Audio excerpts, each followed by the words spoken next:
Dobar dan, prijavljujem krivično delo za ostavljanje pasa. Sad snimam, zato ponovo prijavljujem jer vidim da nećete poslati patrolu i da ona neće izaći. A što će proveriti sve i javnost, kao i tužilaštvo specijalno. Ne više ovo, nego za organizovani kriminal sad.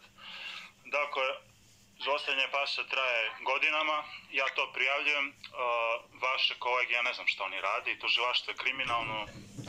Dakle, adrese su Svetog Save 9, Prohorčinski BB iza mosta desno, Svetog Save 79, Rašedinića 9, 17 Rašedinića, onda, samo malo, Nikole Tesle 26, Vuka Karadžića 35, Vuka Karadžića 81, Vuka Karadžića 20, onda Svetog Save 15 u Bašti u Kavezu, samo da vidim još imam ovog Prohorčinski 173, jako puno adresa ima i još sam jutros prijavio. Dakle, zahtevam da se psi oslobode, ne bajke da se priča, da se ode na adrese i da se fizički psi oslobode, jer je to krivično delo iz člana 269. Inače ću podneti zahtev za vaš otkaz.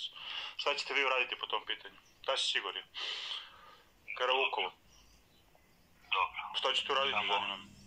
U skladu sa zakonom i ovlašćenjima.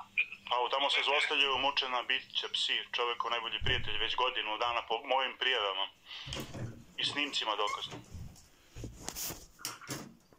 Vi ste dužni da obavestite posebno tužilaštvo da fizički oslobodite te pse, a ne da pričate bajke i da radite organizovani kriminal zajedno s njima.